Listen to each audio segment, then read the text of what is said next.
आज हम लोग बात करेंगे एक बहुत ही कॉमन बीमारी के बारे में जो कि हम लोग रेगुलरली अपने क्लिनिक में देखते हैं और ऑलमोस्ट 15 to 20% जो पेशेंट्स आते हैं, स्पेशली जो ओल्ड एज वाले होते हैं, वो इसी दिक्कत के साथ आते हैं।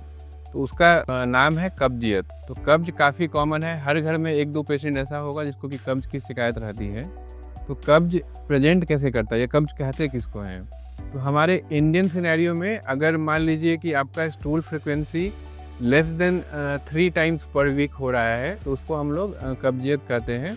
और या फिर हार्ड स्टूल हो रहा हो, नॉर्मल के कंपैरिजन में बहुत ज़्यादा टाइट लैटिन हो रहा हो, बहुत ज़्यादा आपको प्रेशर लगाना पड़ रहा हो, या आपको उंगली वगैरह का यूज़ करना पड़ रहा है अपना लैटिन को हटाने के लिए या निकालने के लिए, वो भी कब्ज की परिभाषा में आते हैं।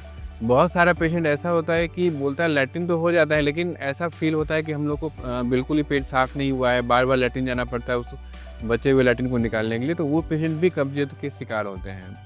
तो कब्ज बहुत तरह के होते हैं, मतलब एक तो होता है कि प्राइमरी कॉन्स्टिपेशन या फिर सेकेंडरी कॉन्स्टिपेशन। तो प्राइमरी कॉन्स्टिपेशन का मतलब है कि कुछ अंडरलाइंग बीमारी नहीं है, लेकिन उनको जो है लैटिन ठीक से नहीं हो रहा है। सेकेंडरी का मतलब है कि कुछ गांठ वगैरह हो, कोई रुकावट हो, कोई स्ट्रिक्चर हो, इस तरह का बीमारी हो जिसके कारण से लैटिन नहीं हो रहा है।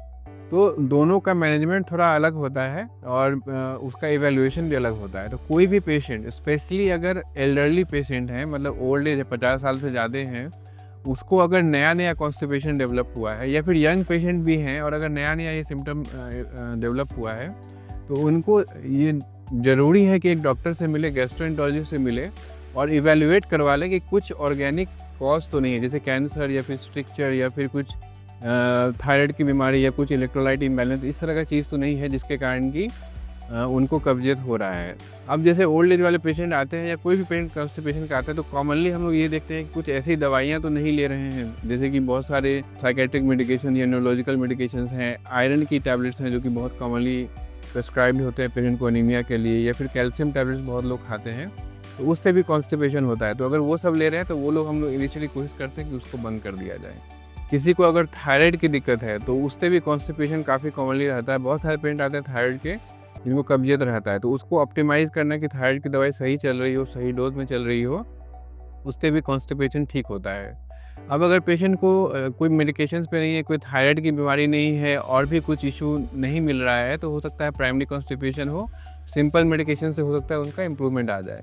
बट कुछ वार्निंग साइन होते हैं जो कि हर पेशेंट को ध्यान रखना है। अगर कॉन्स्टिपेशन के साथ लैटिन में अगर ब्लड आ रहा हो, बहुत ज़्यादा टाइम लग रहा हो, लैटिन के रास्ते उंगली वगैरह डालना पड़ रहा हो, वज़न कम हो गया हो, या आपकी एज 50 साल से ज़्यादा है, पेट में कोई अगर गांठ वगैरह फील हो रहा है, या फिर आपको खून की कमी बता रहा है कोई डॉक्टर की, मतलब खून की कमी है और साथ में कब्जियत भी है, या फिर फैमिली में हिस्ट्री हो आंत के कैंसर वगैरह की, तो उस केस में भी आपको ध्यान रखना है कि आपको बहुत ज़रूरी है कि अच्छे से जांच पड़ताल किया जाए कि कोई ऐसा बीमारी ना हो जिससे आपका जान का खतरा हो।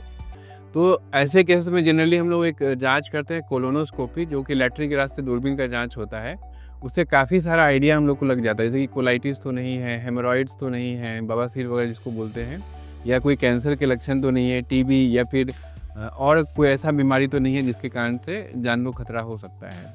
कॉन्स्टिपेशन का इलाज जो है बेसिकली इनिशियली तो हम लोग को लाइफस्टाइल मॉडिफिकेशन करना होता है।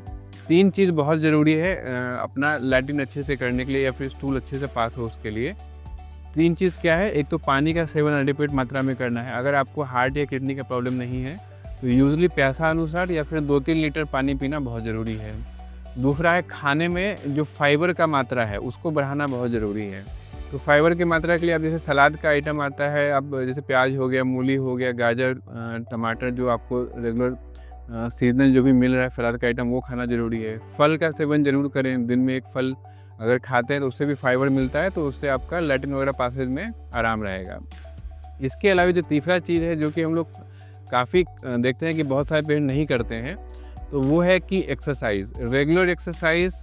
आप चाहे योगा कर लीजिए, चाहे आप स्ट्रेचिंग एक्सरसाइज कर लीजिए, या आप वॉक कर लीजिए, ये सब कम से कम 30 minutes per day 5 days a week बहुत ज़रूरी है। अगर इन सब से भी आराम नहीं मिलता है तो बहुत सारे मेडिकेशंस आते हैं, सिरप फॉर्म में आता है, पाउडर फॉर्म में आता है, और कुछ टैबलेट्स भी नए नए डेवलपमेंट हुए हैं जिसके थ्रू आपका जो है कॉन्स्टिपेशन को निजात दिया जा सकता है।